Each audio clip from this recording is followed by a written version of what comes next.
what evil lurks in the hearts of men. The shadow knows.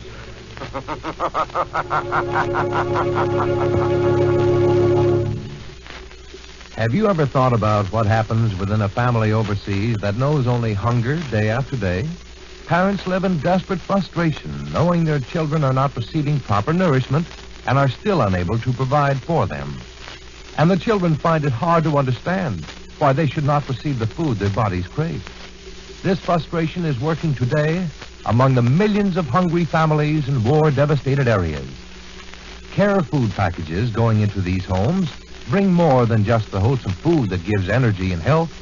They bring cheer and hope. They help families in the important work of reconstruction of their lives and country.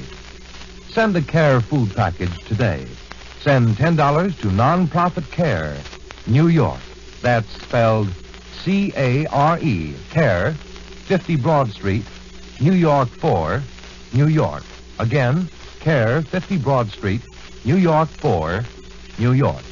Now, the shadow.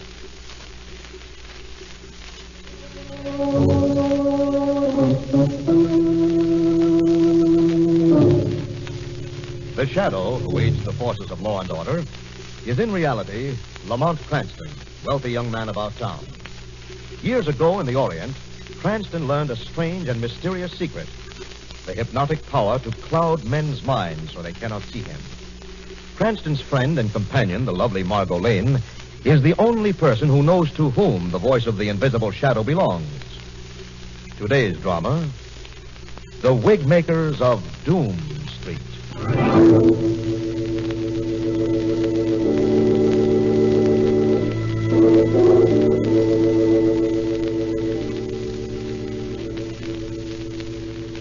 It is almost midnight, and in the long, deserted theatrical district of the city, the dim lights throw a yellow glow on the dark, wet pavements. Two figures walk along the deserted street. One, a thin, gentle old man. The other, a girl, young, pretty, but shabbily dressed. We're almost there. This is our street, my dear. It's dark, isn't it? Well, not many people live on Doom Street anymore. The old theaters and costume shops closed up years ago. Come along, my dear. But your wife won't she object to your bringing a total stranger into the house? Nonsense. Matilda will be delighted. She enjoys doing things for nice girls like you. Now, come along. She must be a wonderful woman. Oh, she is. She is. But you'll see for yourself. Now then, here we are. I'll let her know that we're here. Come in, Wilford. Wilford Chatfield, where have you been? You've given me such a fright. Well, who have we here, Wilford? This is Frida, Matilda. The poor girl is a stranger in town. Has no friends, no place to stay. Why, you poor dear. Come in. Come in. Thank you. Oh, what a nice little room. You must be tired and cold. Wilford, make Frida some tea and maybe a little brandy. Of course, my dear, of course. Thanks a lot. I didn't know there were people like you. I've been alone and kind of frightened, I guess. Well, you're not alone anymore, and you'll never be frightened again. Here, take your hat off. Mm-hmm. There. Oh, what beautiful blonde hair. And so long. Thank you. It reaches down to my waist. Well, now, here it is. Nothing like a spot of tea to cheer you up. Oh, I can use it. Careful now, it's very hot.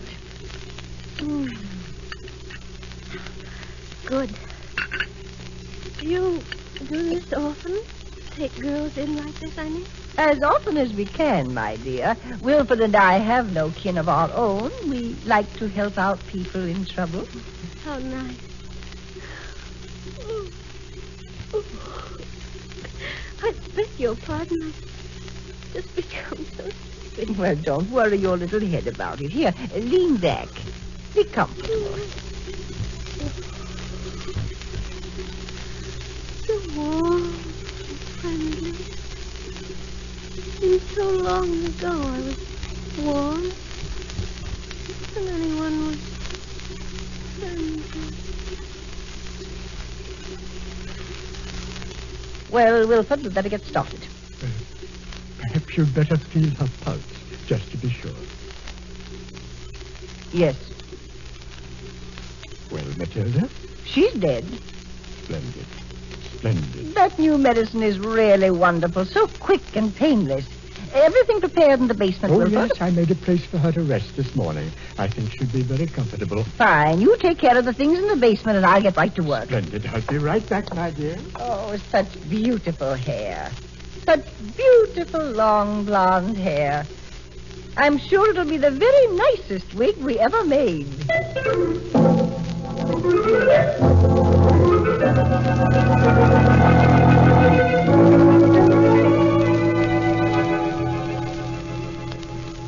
Not too busy to talk to us, Commissioner? Busy? Of course I'm busy. But I can always find time for you two. What's on your mind, Cranston? Lamont has another one of his hunches, Commissioner. Oh, I might have known. What is it this time, Cranston? Well, I was reading in this morning's paper about the disappearance of Frida Hurley, a little blonde girl from 8th Street. What's so exciting about that? Happens all the time. Girls come on hoping for a career, don't make the grade, are too stubborn to go home and admit defeat. Disappear. Yes, I know, Commissioner, but this is only one of several similar cases during the past month. All blondes, all disappeared, all from the same section of the city. Could be coincidence, you know. And if it weren't coincidence? Well, it could be a number of things. Suicide, for instance. Those disappearances aren't necessarily connected. Well, then you have considered the possibility that they are. I admit, of course we have. You think it's suicide, Commissioner? That's one of the possibilities, Margot. But just the same, we're checking several angles. Well, in that case, you won't need my help. We'll run along. Okay, Cranston, come in anytime, you two. Glad to see you. Goodbye, Commissioner. Goodbye. Well, Lamont, satisfied? No, neither is Weston, Margot. There's more behind these disappearances than a series of suicides. What could it be? Robbery's out of the question. The girls were almost penniless. Police are handicapped in a case like this because they must stick to formal procedures. We don't have to. What do you intend to do? Well, I intend to see our old underworld friend, Adolphus Q. Poindexter. Not that weird little old man. If there's anything behind these disappearances, I have a feeling Mr. Poindexter will know about it.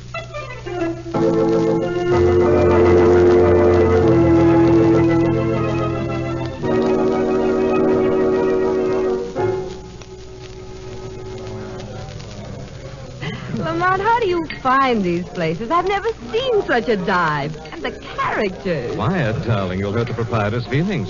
He thinks he caters to an exclusive clientele. It's exclusive, all right. Looks like you can't get in unless you've served 20 years or more. Why? Well, here's our friend himself. Hello, Mr. Poindexter. My very dear friend, Mr. Cranston, and the lovely Miss Lane. Why, how nice, how very nice. Hello, Mr. Poindexter. Well, and what's this? Why, how very thoughtful. My favorite refreshment. Oh, I didn't expect this. No, not at all. Refreshing. Yes. I need some help, Mr. Poindexter. Yeah? Trying to find some connection between a series of girls' disappearances. You've heard about the wave of disappearances lately? Vaguely, yes, vaguely. Glasses seem to hold less and less, it seems. Try mine, it's full. Why, how charming. Oh, but I wouldn't think of it. Oh, but of course you want me to. Well, anything to oblige. The missing girls, Mr. Poindexter? Girls? But, oh, yes, of course. The ones that disappeared. They're all blondes, according to the paper, and all penniless. You've met Simon Ferret? No, of course not. Not a very nice person, Simon Ferret, but you should meet him. You think he's involved in the girls' disappearances? Couldn't say. Unsavory, completely disreputable fellow. Pardon. Dryness of the throat, you know. Try mine. I haven't touched it. Why, thank you. Girls all disappeared from the same section of the city, correct? That's right. Around the deserted theater district? That's right. There's no theatrical warehouse near Schumann Alley. Hardly ever used anymore. In the rear of the warehouse is an office. Simon Ferret lives in it. Think you'll find it interesting to talk to him. Very interesting. That's all I wanted to know. Thank you, Mr. Poindexter. Come, Margot. You're quite welcome. Mr. Cranston. Yeah? Didn't you forget something? Oh, yes, of course. I'll arrange for another round of throat moistener on my way out.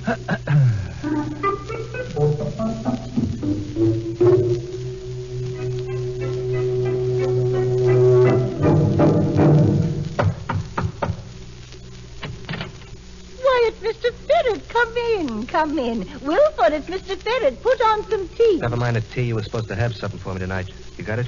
Yes, and wait until you see it. It's the most beautiful thing you've ever seen. Wilford, bring me the wig. Here you are, my dear. But that's another blonde one. I told you I didn't want any more blonde ones. But isn't it beautiful? Yeah, it's terrific. But from now on, I gotta be redheads or brunettes.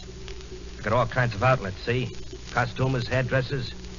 They think your stuff's okay, best they've ever seen, but you gotta mix up the colors. Yes, but I... Wilford? That's all right, Matilda. The, 200. That's an awful lot to pay for a wig. But you make a little profit, too, don't you, Mr. Ferret? I do all right. Now remember, no more blondes. We'll remember, won't we, Wilford? But Matilda... Now look, Gramps. You get me the kind of merchandise I want. And maybe I'll drop a few hints about you two. Hints? Drop a few hints to whom? Or the police, maybe. What? Now, Wilford, Mr. Ferret is right. From now on, we'll make a special effort to get what you want. I thought you'd see it my way. I'll be back tomorrow night. Oh, I'd hate to see you go back on your word. Bye now. What an unpleasant man. Why, I should have insisted that he leave when he adopted that tone with us, Matilda. Now, Wilford, we must control our temper, Threatening dear. us with the police. Why, that's ridiculous. Wilford, when you're in commerce, you must deal with all kinds. Now, I think you better leave on your next assignment. But, Matilda, now... And don't forget, Wilford, brunettes.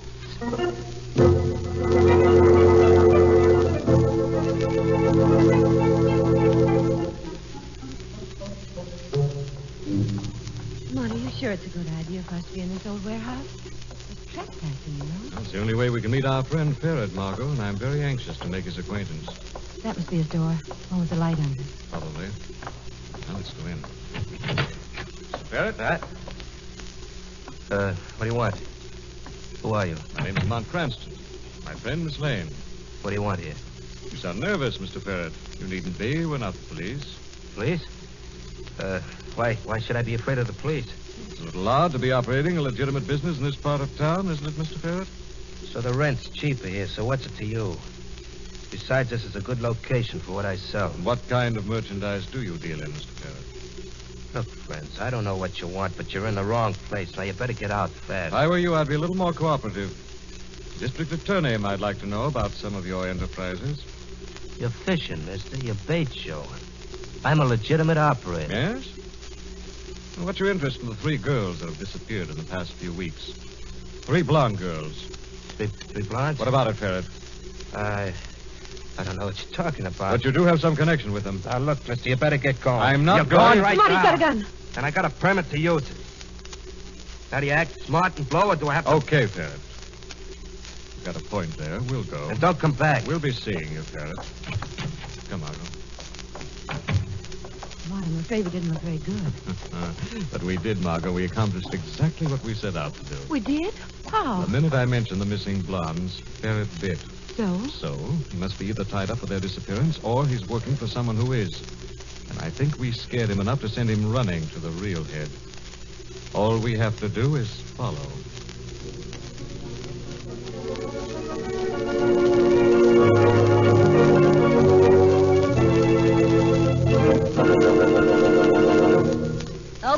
Okay.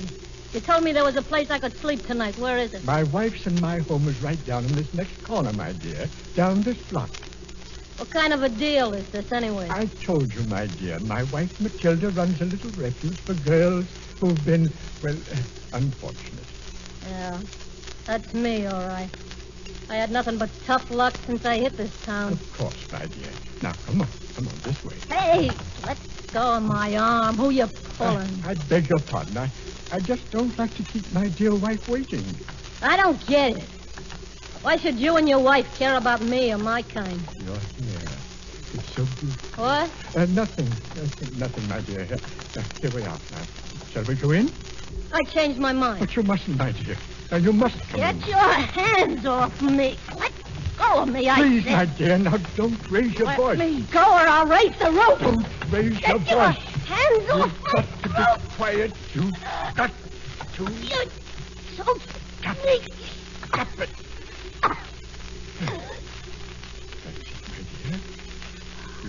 so loud?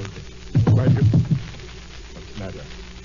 She must have fainted. Why, Wilfred, what is it? She struggled, Matilda. Now, I didn't want her to be heard, and I was just trying to keep her from screaming. Wilfred, how unkind of you. I've told you so often you must be gentle with these girls. Now look what you've done. This one is dead.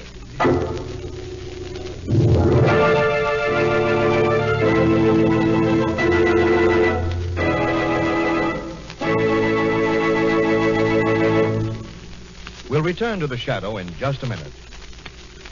Nowadays, no one questions the fact that public education is one of the cornerstones, perhaps the cornerstone, of a successful democracy. Unfortunately, it's also the cornerstone of a successful dictatorship. As far back as 1647, before there even was a United States of America, the Massachusetts colony began establishing a public education system. But only 50 years later, over in France, Louis XIV, one of the greatest despots of all times, signed an ordinance requiring regular attendance at school. Our own Thomas Jefferson placed his hope for democracy in a growing education. But Hitler, too, knew there was no possible future for Nazi rule without compulsory education. Which is just a reminder that the word education can mean all things and anything, can lead to free thought or captive thought. And whether you're a parent of school children or not, it's up to you as an American citizen to keep our system of public education democratic and strong. The schools belong to you and me. Let's be sure they're good. And now, back to the shadow.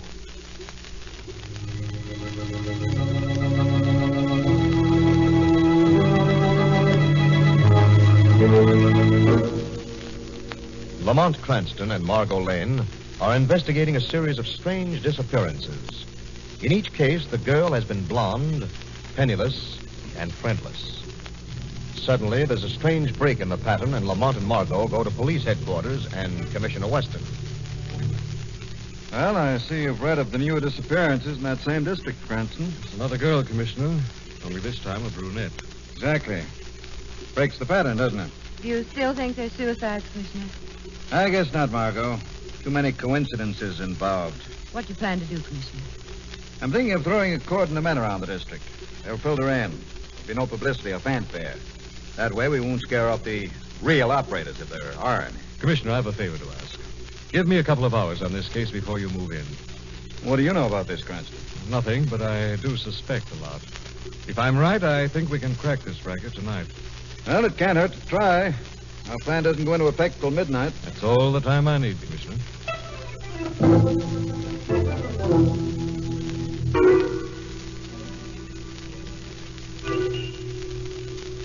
Lamont, how can you be so sure that Ferret will contact the real brains behind the racket tonight? What else can he do, Margot? If you've thrown a scare into him, he'll have to report it to the others. Suppose he phones. No, I don't think so, Margot. Back into the shadows, there he is. He's heading up the street. What do we do? Let him get a start. Then we follow. Let's turn the corner. Come on. He must have gone down this alley. I've never noticed this here. What's the name of it? Oh, Doom Street. We're in luck, Margot. How? It's a dead end.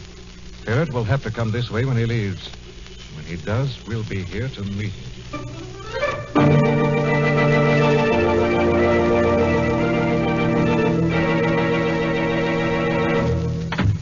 Why, Mr. Ferret, you startled me. Why, what's happened? You look so pale. Where's Wilfred? Oh, Mr. Ferret. Why, I didn't expect you so early. What about the wigs? I got one for you. A nice brunette wig. Oh, it's beautiful. Isn't it, Matilda? I need two. Be patient, my dear Mr. Ferret. Wilfred must have time. We haven't got time. I just got an order for another brunette job. I'm going to fill it, and then I'm getting out. Getting I'm out? going back to shoving hot cars or something. This racket's getting too cozy. Cozy? What do you mean? The cops, private eyes, somebody's wise. I need another wig, Wilfred. How long will it take? Next week? Look, we haven't got that much time. I want that wig tomorrow. I never saw you so excited, Mr. Ferret. Oh, I don't know how I ever got mixed up with a couple of nuts like you. Look, there's a private eye called Lamont Cranston on my tail. He and a gal named Lane were at my office. He's got a line on those missing dames. But Now, Wilfred, this is no time to argue. Mr. Ferret gives us such good prices for our wigs, and he needs one more. I can't do it. Not by tomorrow, Matilda. I'm getting that wig tomorrow. The police are getting tipped off to you, both of you. I'll be back.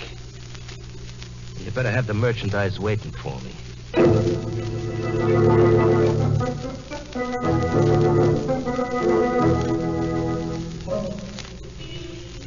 I don't think Ferret will be very long, Margot. He seems... That may be him now.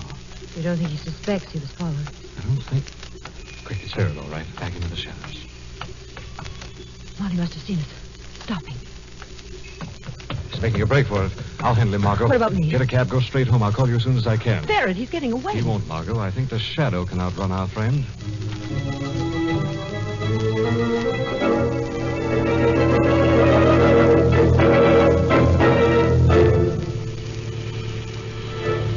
Taxi!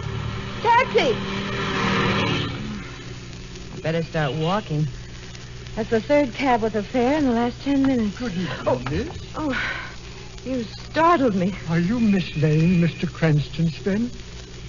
Yes, I'm Margot Lane. Thank heavens. Mr. Cranston asked me to find you. I'm Wilfred Chatfield. My wife and I are old friends of Mr. Cranston. Lamont wanted me? He just phoned. He wanted you to wait at my home, right down here. Where is Lamont? He said he was very busy. He called just a second ago and asked me to look for you. I don't understand. Mr. Cranston couldn't wait to explain. He merely said to tell you that it would not be safe for you to go home now. I see. Well, all right. Where is your house? Just a few steps more. Here we are, Miss Lane. Wilford, back so soon? Yes, Miss Tilda. I had wonderful luck. I found Mr. Cranston's friend, Miss Lane. Oh, come in, my dear. Come in. Thank you, Mr. Chatfield. What a nice little room. I'm so glad you like it. Oh, Wilford, what will Miss Lane think, letting her stand here half-chilled? Bring some tea and a spot of brandy. Right away, my dear. Sit here, Miss Lane. Thank you. Let me take your hat. There.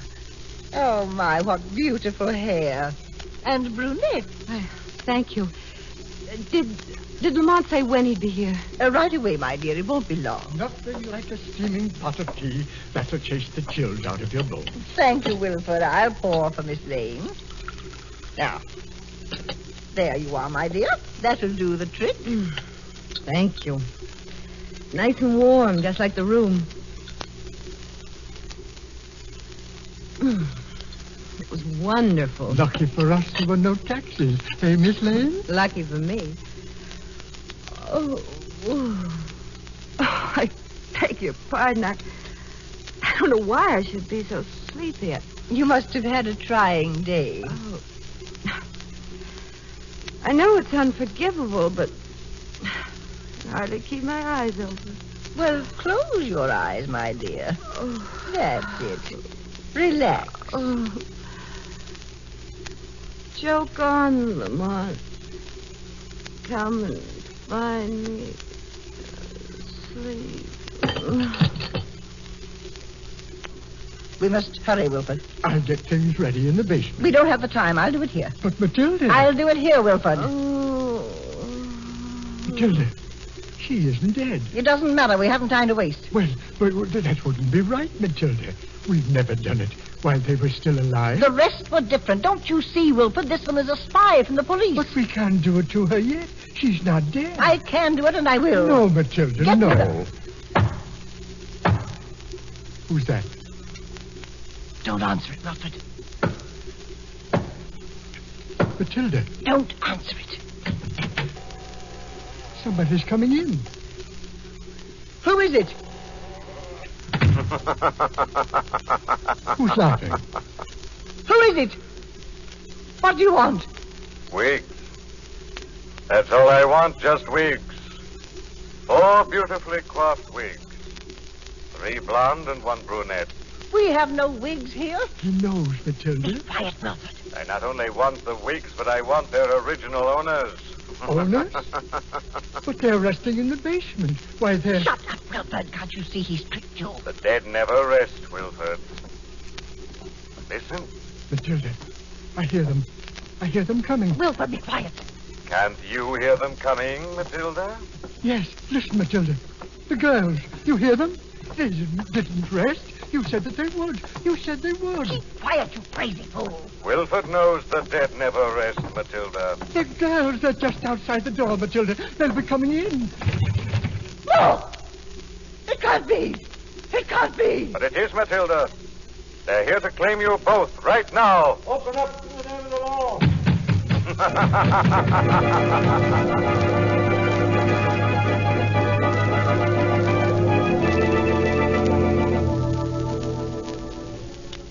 I don't mind admitting you gave me a real fright on this case, Margot. I gave myself one, too. When I came in that room and saw you out there in that chair, I thought I was too late. The most reassuring feeling in the world was when I felt your fingertips on my pulse. Well, I had to be sure you were all right.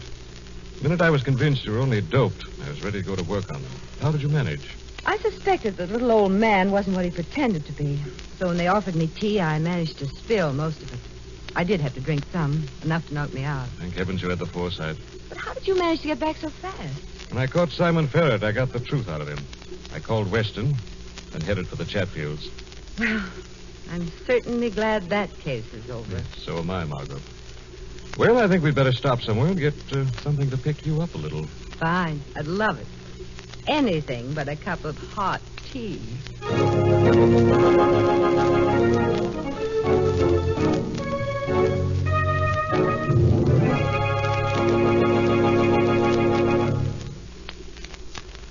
At least a dozen times a day, you and I ask the same question of everyone we meet. The question, how are you? Yet, we never seem to find time to wait for the answer. Maybe we're afraid to wait because we know it won't be too encouraging. In fact, with some 7.5 million of our neighbors suffering from the greatest crippers of all times, arthritis and rheumatism, it can't be. True, they suffer in silence because science, as yet, has not discovered any specific cure. They are helpless and will remain so unless you and I and everyone within the sound of my voice does something to help those who cannot help themselves. So send your contribution to Arthritis, Box 1200, General Post Office, New York 1, New York. That's Arthritis, Box 1200, General Post Office, New York 1, New York.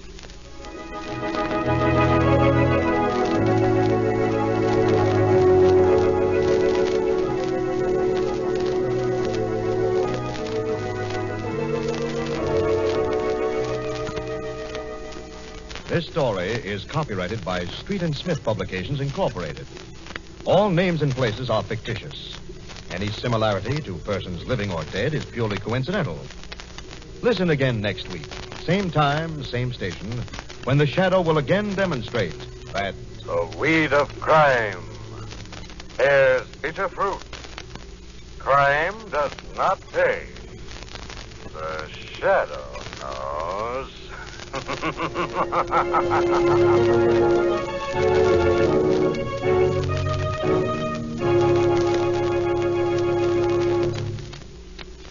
Next week, same time, same station, we bring you another strange and thrilling adventure in the Shadow's daring battle against the forces of evil. The part of Lamont Cranston was played by Brett Morrison, Margot by Grace Matthews. This program came to you from New York. Suppose you're driving along peacefully and suddenly one of those extra loud horns is blasted at you by an impatient driver who's in a hurry to get you, round you or make you hustle up. Well, don't let them rattle you. Let them blow their horns. Let them pass you. Let him have the right of way if need be. Let him live and keep yourself alive. This is the Mutual Don Lee Broadcasting System.